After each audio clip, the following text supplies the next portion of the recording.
디모데전서 4장 6절 7절 말씀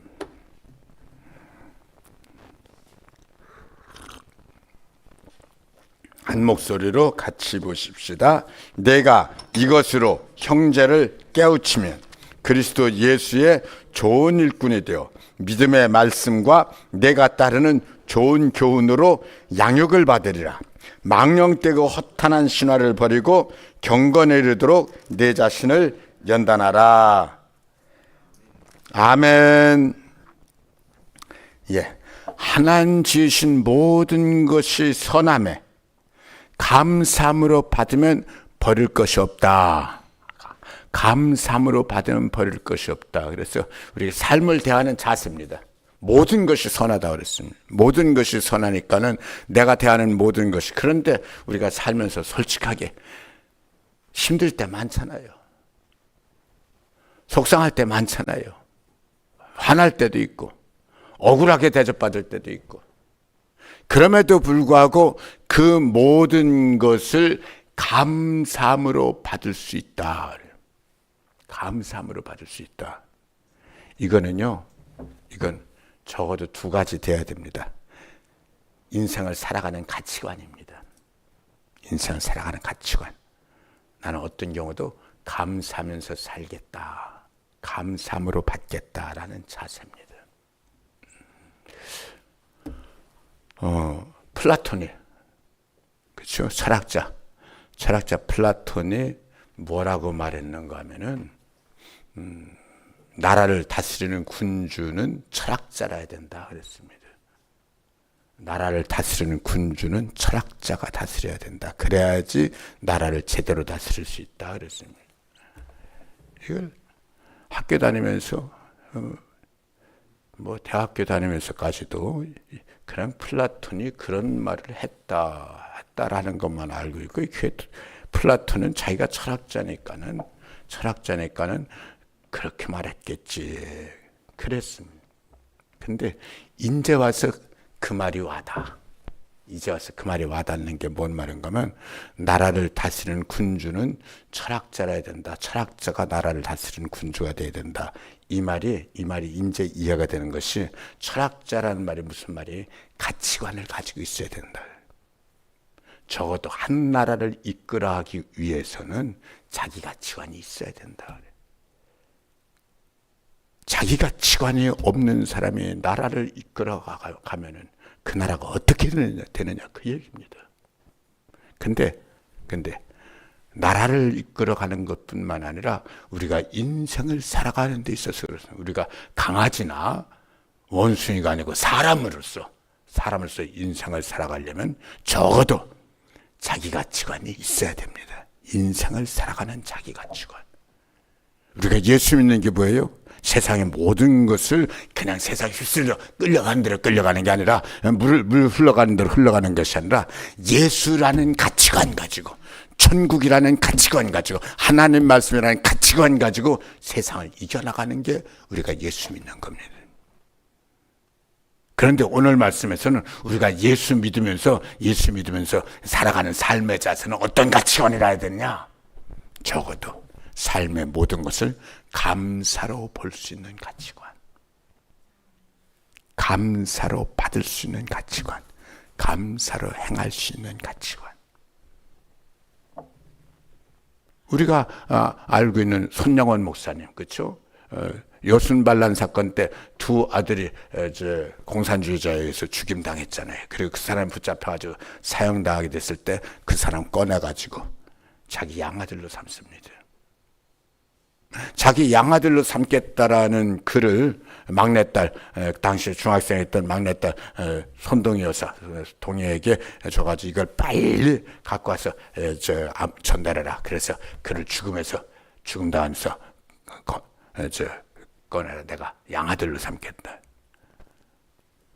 이 손동희가 아버지를 1시간 동안 쫓아다니면서 안 된다고 그랬다는 거예요. 아버지는 두 아들을 죽인 그 원수를 아들로 삼을 수 있을지 모르지만, 나는 내 두 오빠를 죽인 원수를 오빠라고 난 못 부른다고. 오빠라고 못 부른다고. 이거 그냥 용서해주면 됐지 않냐고. 그때 손양원 목사가 딸 동희에게 한 말이, 내가 신사참배 안 하기 위해서 너도 알다시피 얼마나 옥고를 오래 치렀냐. 나 이외에 다른 신을 섬기지 말라고 말씀하신 그 말씀 거역하지 않고 순종하기 위해서 그렇게 옥고를 치렀는데, 나 위에 다른 신을 섬기지 말라고 하신 말씀이 원수를 사랑하라고 하셨다. 나 위에 다른 신을 섬기지 말라고 한 말씀은 지키고 원수를 사랑하라는 한 말씀을 지키지 않는다면 그게 뭐냐? 결국은 하나님 말씀 어긴 거 아니냐? 나는 원수를 사랑해야 되니까는 그를 용서하는 걸 넘어서 아들로 삼아야겠다. 손양원 목사 끝내 그를 아들로 삼을 수 있었던 것은 그의 인생의 가치관, 사랑의 가치관, 사랑의 가치관. 우리 인생의 가치관, 감사의 가치관, 감사의 가치관. 하나님이 주신 모든 것이 선함에 감사함으로 받으면 버릴 것이 없나니, 감사의 가치관을 여러분들이 항상 가지면서 어떤 때라도 인생이 힘들 때도 감사가 나올 수 있고, 아멘. 때로는 속상할 때도 정신 차리고 감사가 나올 수 있고,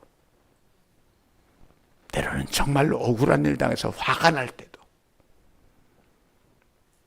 성경 뭐라 그래요? 분을 내어도 해질 때까지 품지 마라. 그게 돼요? 돼야죠. 뭐 어떻게 해요? 그래야 될 수 있는 그 자세, 감사의 가치관, 감사의 자세. 감사의 가치관을 갖는 거 두 가지라고 제가 말씀드리는데, 인생을 살아가면서 삶의 자세, 감사의 가치관을 갖는 것뿐만 아니라 한 가지가 더 있어야 됩니다. 감사의 가치관, 안다, 좋다. 근데 감사가 안 나오는 걸 어떻게 하냐? 이건 뭔 얘기예요? 이거는 감사의 가치관을 가질 수 있대 감사할 수 있는 힘을 길러야지 되는 거예요. 감사할 수 있는 힘이 없으니까, 너무너무 속상할 때 그 속상함을 이길 수 있는 힘이 없어. 그러니까 감사를 못하는, 감사해야 되는 줄은 아는데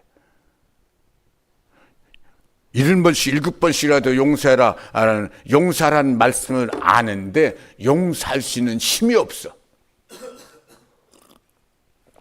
용서 못해. 어떤 분 뭐라고 해요? 내 눈에 흙이 들어가기 전에 용서 못해.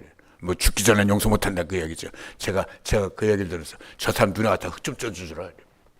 왜? 흙 들어가면 용서할 수 있다고 그랬으니까. 흙이 들어가기 전에 용서 못한다. 흙 좀 쪄주라. 그 얘기는 아니야. 그래서 웃으면서 하는 얘기.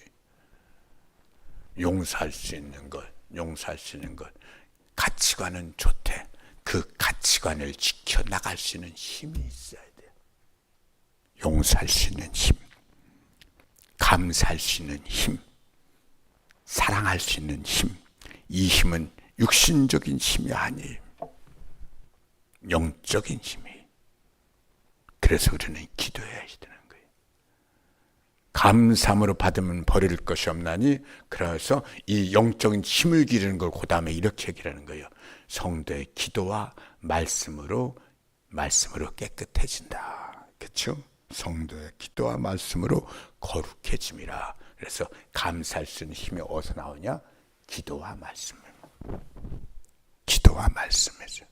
말씀은 뭐예요? 말씀은 가치관이에요. 기도는 뭐예요? 하나님께로부터 힘을 받는 거예요. 감사함으로 받으면 버릴 것이 없는데, 이것을 내 가치관으로 갖고 이것을 실행에 옮기기 위해서 우리는 항상 기도와 말씀을 통해서 이게 되는 거예요. 그러면서 오늘 읽은 말씀에 이렇게 그래. 내가 이것으로 형제를 깨우치면, 그렇죠? 내가 이것으로 형제를 깨우치면 그리스도 예수의 좋은 일꾼이 되어 믿음의 말씀과 내가 따르는 좋은 교훈으로 양육을 받으리라. 아멘. 내가 깨닫는 것이 중요한데 깨닫고서만 끝나는 것이 아니라 깨닫는 것 가지고 형제를 깨우치라. 요거 깨우친다라는 말 조심해야 됩니다. 깨우친답시고 오히려 정죄하고 오히려 우습게 보고 함부로 말하는 경우가 있습니다. 바울은 다른 것을 이렇게 말했습니다. 일만 스승이 있으되 아비는 많지 않으니라. 일만 스승이 있으되, 스승이 1만 명이나 된다는 얘기예요? 물론 그런 말씀일 수도 있어요. 아니에요. 누구나 다 가르치려고 달려든다는 거예요. 3살짜리도 가르치려고 달려들어? 가르치려고 달려드는 거 조금 말았다고 가르치려고 달려. 그거 오히려 더 교만하고 스스로 더 죄 짓는 거예요.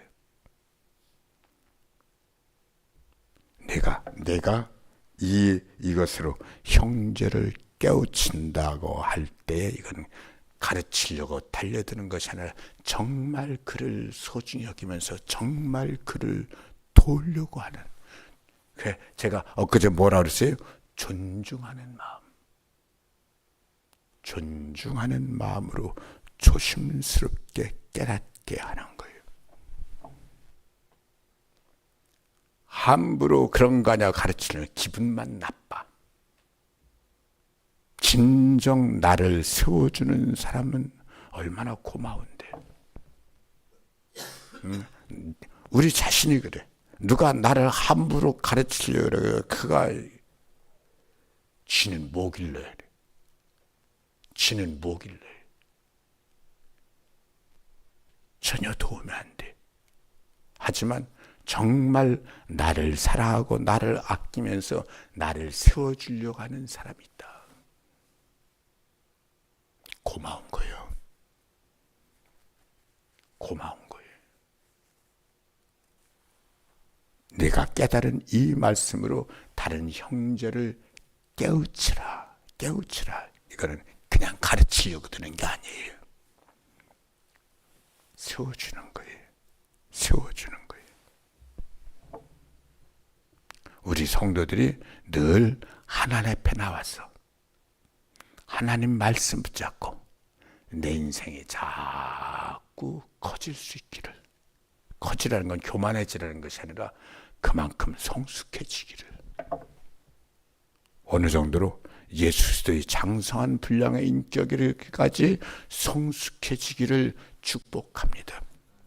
자꾸 주님 닮아가야 됩니다. 자꾸 거룩해지고. 근데 오늘 말씀이 아주 재밌어요. 잘 보세요. 내가 이것으로 내가 깨달은 이 말씀으로 형제를 깨우치면 그리스도의 좋은 일꾼이 되어. 누가 좋은 일꾼이 되는 거예요? 내가 좋은 일꾼이 되는 거예요? 깨우침을 받은 그 형제가 좋은 일꾼이 되는 거예요? 형제를 깨우치는 내가. 물론 그 형제도 깨우침 받으면 좋은 일꾼이 되겠지만 형제를 깨우치는 내가 좋은 일꾼이 되어 믿음의 말씀과 내가 따른 좋은 교훈으로 양육을 받으리라. 누가 양육을 받아? 깨우치는 내가. 깨우치는 내가. 깨우침 받은 저 사람 깨우침 받았으니까 양육 받은 거 아닙니까? 그렇죠. 그럴 수 있죠. 그러나 그걸 떠나서 내가 깨달은 말씀으로 다른 형제들을 잘 세워주려고 하면 그 사람을 잘 세워줄수록 내가 좋은 일꾼이 되고 내가 그 말씀으로 하나님 앞에 내가 양육을 받는 거예요.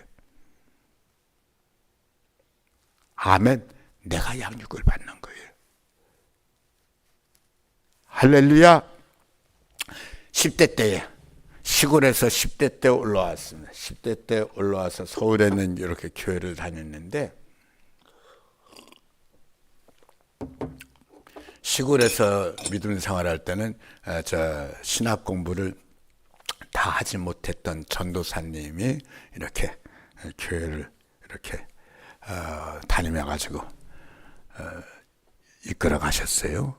근데 제가 기억하기로 그 전도사님은 구약적 목회를 했어요. 구약적 목회라는 말, 당신은 제가 구약적 목회라고 그랬으면 그 말이 무슨 말이냐고 그랬을지 모르겠지만은 제가 지금 와서 기억하면 그 전도사님은 구약적 목회, 율법적 목회를 했어요. 모든 게 다 죄야, 죄. 우리 어릴 때니까 요절을 안 하면 지옥 간다. 성경책 안 갖고 오면 지옥 간다. 뭐 그런 식이에요. 하나부터 10까지 몽땅 다. 그러니까는 믿음 생활하는 것이 굉장히 율법적 믿음 생활을 했어요. 근데 서울에 올라와서 이렇게 교회 같은 그 목사님 설교하면서 막 웃기기도 하고 그러대. 설교하면서 웃기기도 하고 그러니까 그 영 이상했어요. 아니 어떻게 하나님 앞에 예배드리면서 웃기기도 하고 그러냐. 아주 굉장히 어색하고 이상했어요. 아주 오랫동안 이 거룩한 예배만 드리다가 그런데 그때 제가 이제 서울에 올라와서 그 목사님 설교 이렇게 들으면서 목사님 설교는 참 궁금하고 불쌍한 것이 있었어요. 목사님이 불쌍해 보였어요. 목사님 불쌍해 보인 게 뭐냐면은 목사님 설교 말씀을 들으면서 나는 은혜 받는데 목사님 맨날 설교하기만 하면서 목사님 언제 은혜 받냐? 목사님 설교를 들으면서 나는 은혜 받는데 10대 때입니다. 나는 은혜 받는데 목사님 맨날 설교하면서 목사님 언제 은혜 받냐? 어디서 은혜 받냐? 그게 목사님이 늘 불쌍해 보였습니다.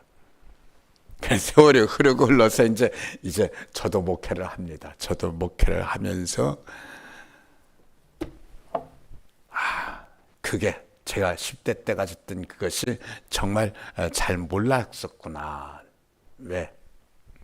제가 새벽마다 말씀을 전하면서 말씀을 전하는 저도 은혜 엄청 받습니다. 말씀을 듣는 성도들만 은혜 받는 것이 아니라 정말입니다. 제가 말씀을 준비해서 제가 전하는데 제가 은혜 받는다는 말이 됩니까? 예, 말이 됩니다. 왜냐? 말씀을 주시는 분은 제가 주는 것이 아니라 성령님께서 주시는 거니까. 제가 말씀을 전할 때 역사하시고 감동하시는 분은 제가 아니라 성령님께서 역사하시고 성령님께서 이 자리에서 감동하시기 때문에 말씀을 들으면서 말씀을 은혜 받는 것처럼 저도 또한 말씀 전하면서 은혜를 많이 받습니다. 그래도 그렇지 말씀을 듣는 사람이 더 은혜 받지 않을까? 뭐 그럴 수도 있겠죠. 근데 저는 아닙니다. 저는 새벽마다 말씀을 전하면서 항상 제가 제일 많이 은혜 받는 것처럼 은혜를 받습니다. 정말입니다. 오늘 말씀 내가 이것으로 형제를 깨우치면 너가요 형제를 깨우친 너가 예수 그리스도의 좋은 일꾼이 되어 믿음의 말씀과 내가 따른 좋은 교훈으로 양육을 받으리라. 깨우침 받는 사람만 양육받는 것. 깨우침 받으니까 당연히 양육받는 거죠. 당연히 양육받는 건데 깨우침 받는 사람뿐만 아니라 깨우친 내가 말씀으로 양육을 받으리라. 아멘. 여러분들이 말씀 가지고 은혜 받고 내가 성경을 읽으면서 깨닫고 은혜 받았던 여러분들의 주일 예배 혹은 새벽 예배 때 설교 들으면서 깨닫고 은혜 받았던 은혜 받은 거 나만 갖지 말고 이 은혜 받은 것 가지고 자꾸 다른 사람들을 도와주시고 자꾸 다른 사람들을 세워주시고 붙잡아 주시기를 축복합니다. 그게 내가 복 받는 겁니다. 제가 안산제 이렇게 부교육자 거기서부터 시작했다 그랬잖아요. 물론 그 전에 교육전서 있었지만 목사님 사모님이 그 안산 시내에서 길을 가다가 고 목사님 사모님이 길을 가다가 중학교 때 동기동창을 만났어요. 중학교 때 동기동창을 같은 동네 살고 있었는데 몰랐어. 길 가다 만났어. 얼마나 반갑고. 그런데 그 중학교 동기동창 얼굴이 수심에 꽉, 그냥 수심에 완전히 쌓였어, 깔렸어. 얘기를 하면서도 잘 몰랐어. 근데 이제 만났으니까 중학교 동기동창 같은 동네 사는 줄 아니까는 교제를 가지면서 딸이 내성마비에 걸려가지고 집에서 이렇게 밖에 나오지도 못하고 그런다는 걸 알았어요. 그래가지고 사모님이 교회 나와라, 믿음생활 하자, 믿음생활 해야 된다. 그래가지고 이 동기동창이 사모님 동기동창 잘 만난 바람에 그때부터 교회를 나오면서 마음이 조금씩 오픈되고, 전에는 그런 딸이 있다는 걸 주변 사람들에게 일체 숨기고 있었다가 마음이 조금씩 오픈되니까 이 딸아이를 데리고서는 휠체어역에서 이 딸을 데리고 교회를 나옵니다. 근데요, 얘 내성마비, 얘가 은혜를 받는 거요. 은혜를 받는 거요. 얘가 교회를 나오게 되니까는 같은 연립에 살았는데 그 연립의 아래의 집으로 사는 분이 또 우리 믿음생활 잘하는, 그 당시에 아직 집사가 아닌 권찰님이었는데 정말 믿음생활 잘하는 분이었어요. 근데 이분이 교회에서 이제 성경 공부를 하는데 성경 공부하는 내용이 너무너무 좋은 거예요. 너무너무 좋은데 어느 날 무슨 생각 딱 드는가 하면은 제 내성마비로 있는 쟤한테 가서 이 성경 공부를 전해줬으면 좋겠다.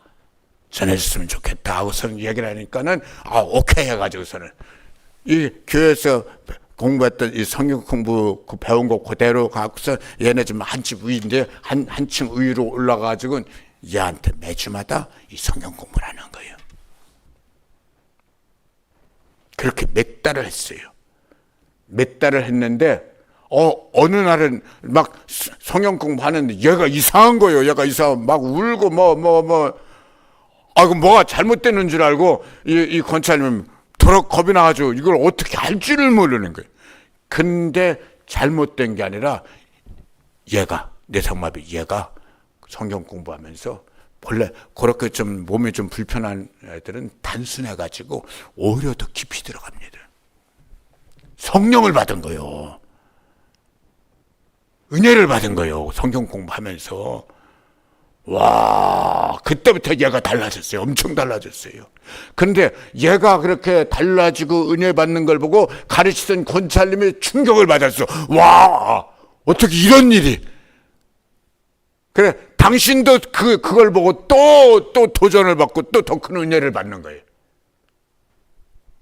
와, 이게 되는 거예요. 그래서 우리가 예수 믿으면서 은혜 받은 것 가지고 다른 사람들과 함께 나누면서 오히려 은혜 받고, 오히려 더 역사가 일어나고, 더 복 받고. 여러분들이 항상 말씀을 깨달을 뿐만 아니라 말씀을 함께 나누면서 자꾸 다른 사람들을 세워주고 도와주는 여러분 되시기를 축복합니다.